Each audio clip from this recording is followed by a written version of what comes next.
administration will go to abuse power in order to silence and intimidate anyone who disagrees with them. We learned through the media that federal prosecutors tried and failed to get an indictment of us from a grand jury. This is outrageous. I want to be clear about something. This is not a good news story. This is a story about how Donald Trump and his cronies are trying to break our system in order to silence anyone who lawfully speaks out against them, and to send a signal to every American that they better think twice before they speak out, or they might be next. I want to emphasize this because it's important. Federal prosecutors went to a grand jury to seek criminal charges against members of the United States Senate for something we said. They tried to have us charged and thrown into jail because we said something that they didn't like, because we repeated what the law actually is. This happened here. This is straight from the authoritarian playbook. This did not happen in Russia or China. In Russia and China, we see these things. This didn't happen decades ago.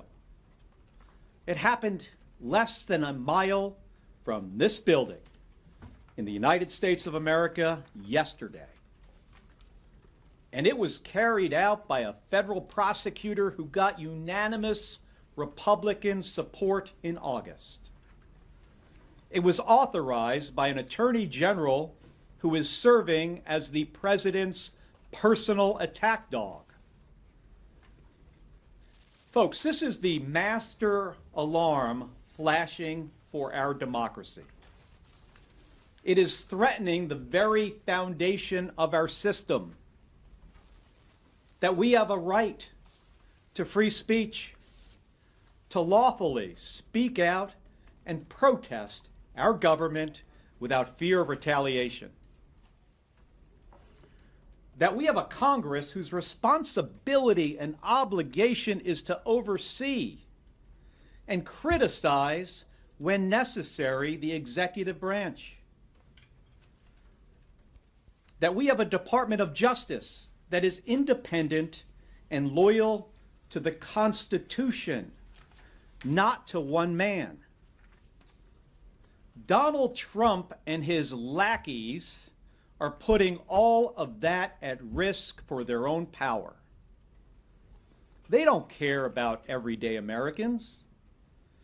They don't care about the struggles that people are facing with rising costs and a crappy economy.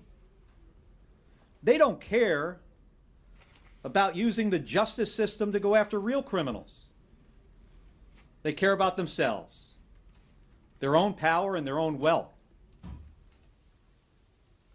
We know the law and the Constitution is on our side. We saw that yesterday when U.S. citizens, the members of a grand jury, they took a stand and said no. And I'm also waiting for an important decision by a federal judge in my case against Pete Hegseth, who this president and Republicans in the Senate chose to give tremendous power. Where are they?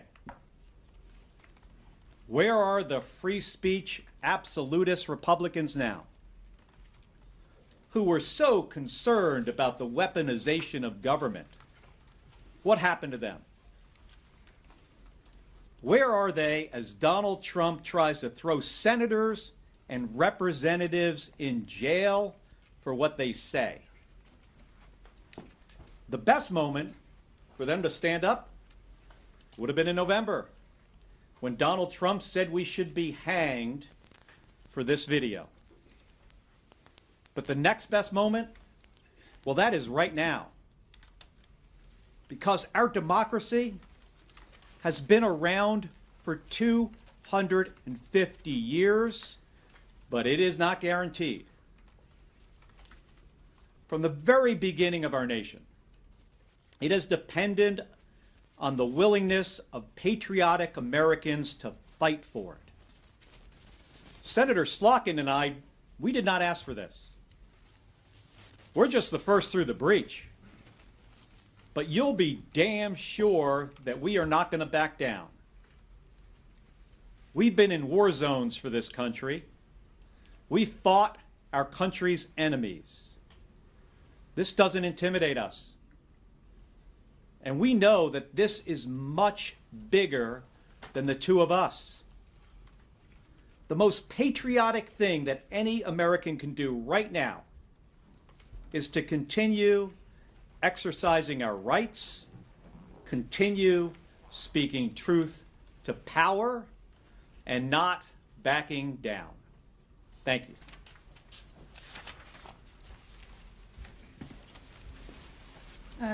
Good afternoon. Well, as you heard last night at the direction of President Trump, U.S. Attorney Jeanine Pirro attempted to persuade a grand jury to indict us on criminal charges. If things had gone a different way, we'd be preparing for arrest. Fortunately, her attempt failed, and a group of anonymous Americans upheld the rule of law and determined that this case should not proceed. Just to review the bidding, this started with a 90-second video in November that a group of us organized, all of us with military and service backgrounds, simply restating the law in the Uniform Code of Military Justice, that military members had a duty to refuse illegal orders. We said nothing more than everyone from Secretary Pete Hegseth and Attorney General Pam Bondi have said themselves out of their own mouths. For that, President Trump said that we should be investigated, arrested, and ultimately hanged. And that's exactly what he had Pirro and Bondi do yesterday. They had opened an inquiry in December, they carried it forward in January, and when we refused to sit for a voluntary interview, in 7 days' time, they went in front of a grand jury. But to be clear, this is not about the content of this one video. Let's call it for what it is. The president is using our justice system to weaponize against his perceived enemies. I think that we've come to a really sad moment in America where the paradigm of leadership has come in completely reversed.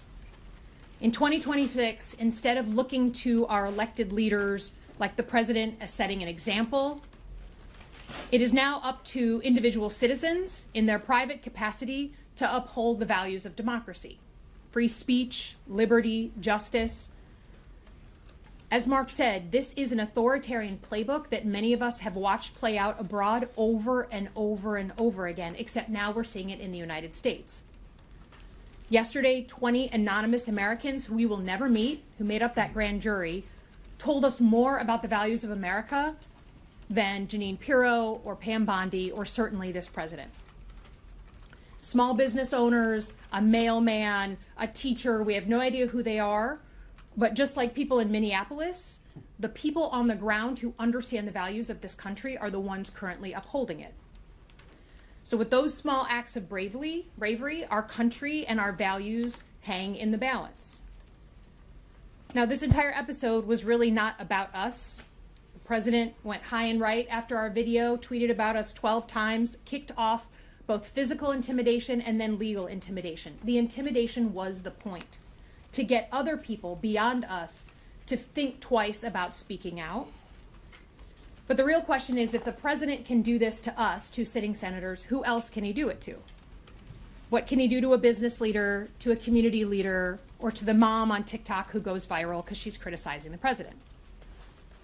We hope that the news today is the end of the investigation, but hope is not a strategy. The president could easily watch this press conference, go high and right again, kick off another cycle of physical intimidation and legal intimidation. So we need to stay on offense, And I think both Senator Kelly and I have kept all of our legal options open as we go forward. Some of you know that I recently lost my father a couple weeks ago. And my father taught me two things. He taught me right from wrong, and he taught me to love this country. Senator Kelly and I have both served our country. We have risked our lives for our country. This country has given me everything. So if we have to sit here and take physical intimidation and legal intimidation to uphold the country we love, we will happily do that. We know right from wrong. Whether you voted for President Trump or you voted for Kamala Harris, we know right from wrong. And weaponizing the legal system against people for basic freedom of speech goes against everything we were taught since third grade. And I'm more than happy to defend it. Questions? Kelly. Yeah. You both declined to sit down for interviews with the Justice Department as they reached out to you. What would have been the harm in actually sitting down and talking to them, explaining your point of view, arguing why you think what you said was legal? Yeah, so, we wrote a letter yesterday. Number one, what we did was completely public. This doesn't need to be investigated. We did it in public and then talked about it to you and others in the media over and over and over again on public. So all the facts of the so-called case are public. Second of all, it was clearly, when our lawyers sat down with them, just about checking a box and doing what the president wanted them to do. Their heart wasn't even in it. So I'm not going to legitimize a voluntary inquiry when it was so clearly something that was made up to fulfill the goals of this president. So 7 days later, and you see that they responded by trying to get us charged criminally. That is an absolute confirmation that this is not about real law. It's about weaponizing the justice system against people you disagree with. Yeah, so Tom Tillis, one of your Republican colleagues, sits on the Judiciary Committee, voted to confirm most of the members of the DOJ. He did tweet that he thanks to the jury for doing what they did, and that political lawfare is not normal and needs to stop. But tweets aren't really actions. Do you need to see Republican senators, House members, people who have real power here talk about actions and not just complaints or sort of tweeting solidarity? Well, we appreciate Senator Tillis's comments, for sure. There isn't a lot to point to out there from the other side of the aisle. I've received some, private communication from a couple of others, but not a lot publicly. So what you're talking about is the next step. Is it possible we could see something like that in the coming days? Yeah, I suppose. I'm not going to hold my breath here. We need to hear more from the leadership in the Republican Party, both here in the Senate, in the House. I mean, I think many of you saw what Mike Johnson, said the other day. He seems to be fully, on board with us being thrown into jail. Yeah, I'd like to see, more from the other side of the aisle, but we're going to have to see what happens in the coming days. Yeah, Senator, Leader Thune told my colleague here at Lunch Bowl this morning that that he said, quote, "That's the judicial system at work, I guess." Can you respond to that? Can you also say whether you consider this an impeachable offense? Well, this isn't the judicial system at work. I mean, it's not supposed to work like this. It's not supposed to be a president deciding, right out of the gate here that members of the United States Senate should be hanged, calling for our execution. And then I guess when he realized that was not a good idea, or somebody told him, that's ridiculous, then he went with prosecution for something that is in the First Amendment. And by the way, this isn't just obviously about us. This is you guys too. You're going to find yourself in the same situation that Don Lemon is in if this continues the way I think the president and the people who work directly for him would like it to continue. So, I mean, I hope to hear more from Leader Thune about this. I guess this is the way the system is supposed to work.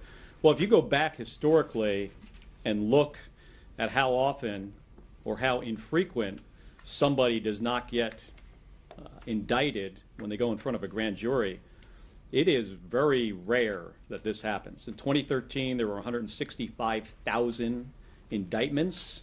There were 5 that were not successful. Just 5. This process has a 99.997 success rate. Yes, I did the math for 2013. I don't know what it is this year. It's hard to find the data. But he had every intention yesterday of being successful. I think he did, Pam Bondi did, U.S. Attorney did, of being successful and throwing the 2 of us in jail. Senator, do you know, excuse me, do you know precisely what charges federal prosecutors sought indictment on, and do you know what statute was violated and what was the legal defense presented? No, we literally are finding out from the media, and everything, we have not been formally told what they were trying to charge us with and what law they were using. It's just what we're hearing through the media, which is, again, part and parcel. And I would just say, to the last point about our colleague saying something, I appreciate Senator Tillis saying something. He's gone further than anybody else. But it's just a sad moment when anonymous grand jurors, just citizens called at random in Washington, D.C., have more bravery to uphold basic rule of law and stand for that than some of our colleagues here in the Senate. And by the way, in a grand jury, you do not get to present a legal defense. It's only the prosecutor and the jurors, and it's secret. So we don't know what the answer to your question is. We don't ever expect to really find out. Yeah. Senator Slotkin, last week you said you were considering suing Bondi. Have you made any further determination on what you plan to do? Yeah, so last week we just sent a letter in line with the law asking both Bondi and Pirro to retain all their records should I choose in the future to sue, under my constitutional rights. And then earlier today, we sent a letter back to them saying, okay, after the failure in court yesterday, can we please confirm with you that this is over, that you're not going to try yet another attempt at investigation, arrest, prosecution, et cetera, et cetera. So I'm keeping all my options open. Obviously, Senator Kelly has already moved in these ways. But I think I had a real epiphany in December when the first FBI inquiry paperwork came over. I had a lot of people tell me, just sit quiet, keep your head down, let Christmas happen, and this will hopefully all go away, right? And you go into Christmas break and you're not talking about politics during the holiday season. And I came back, and January 5th, here's another piece of paperwork now from the Department of Justice and Pirro saying, no, we're pursuing this. So sitting down and taking it and being quiet doesn't actually make you safer. Going on offense seems to be the only way to get their attention. So I certainly reserve that right of keeping all those options open. You answered my question on what your legal options are going to be, but I have 2 questions. Do you anticipate this to be the end of the road for this, or do you anticipate them to continue to try to do something in this regard? And also, have you heard from any members of the military who have heeded your advice, the idea that they have ignored what they deem to be illegal orders? Well, the first part of your question, I don't put anything past them.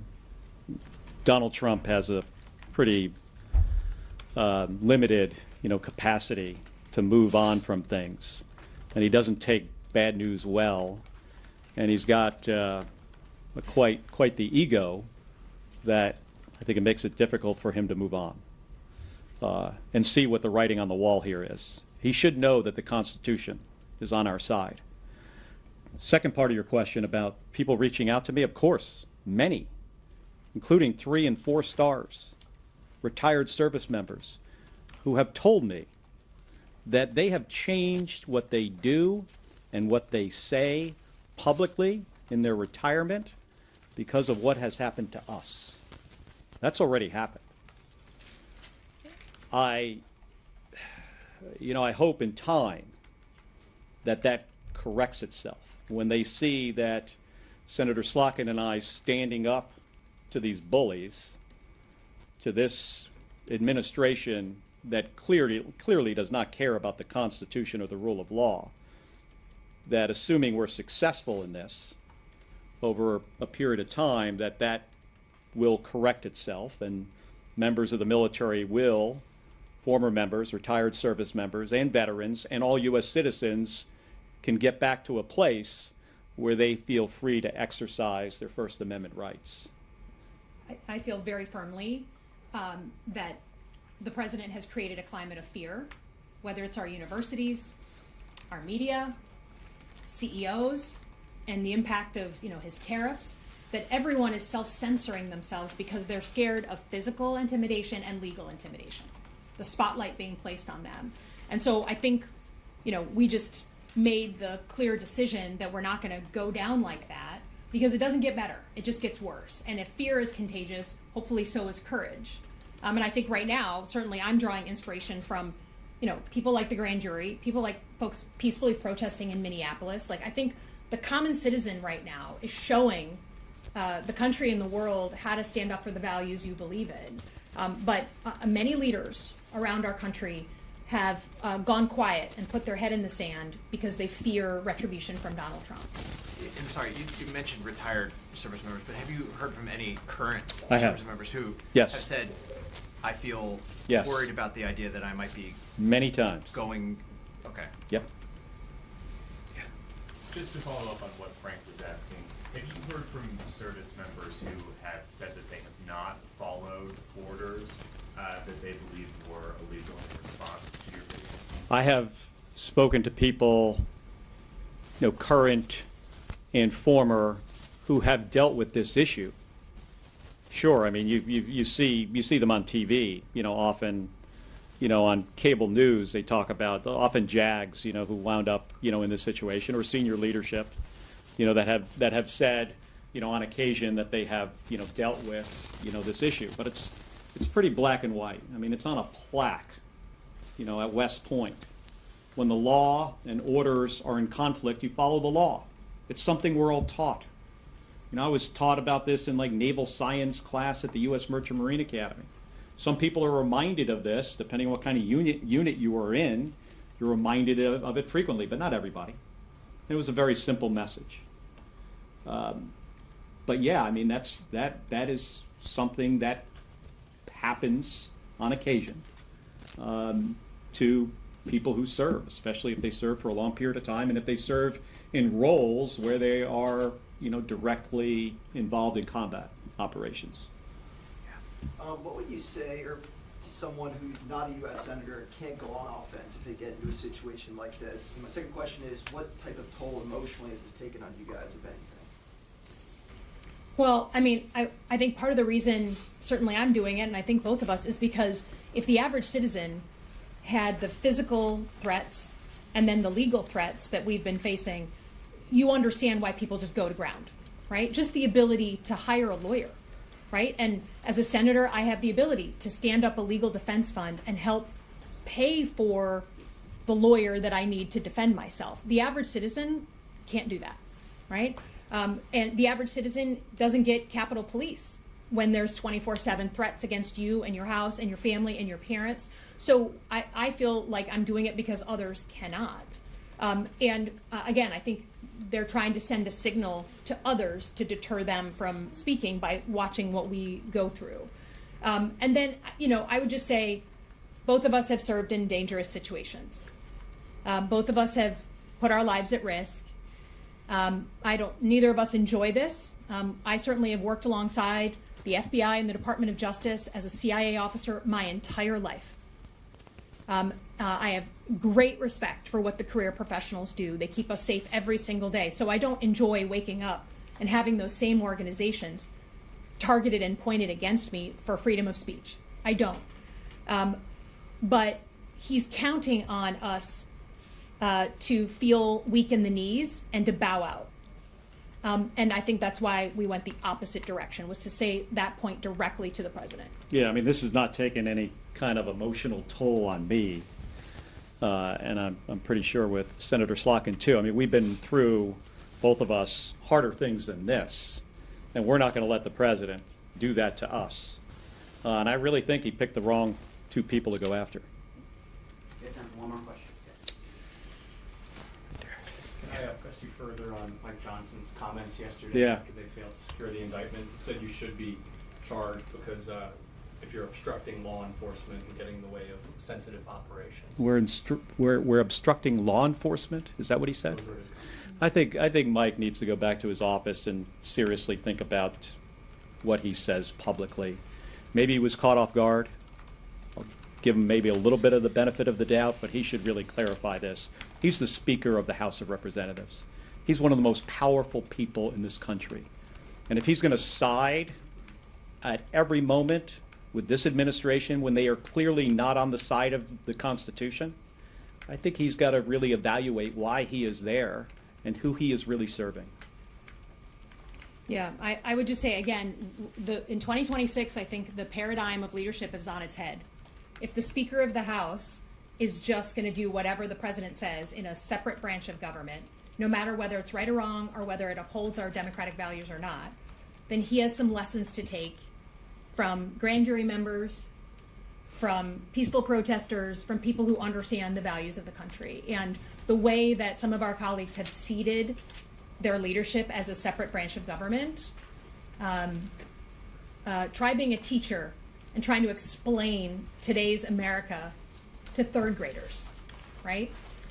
So I just think, again, I think Mark's point is right. The Speaker of the House should take a beat and remember why he's there, and that our founding fathers designed this as a separate branch of government to provide checks and balances on the president, not salute like a good boy and do what he says every single time. Good point to end on. Thank you.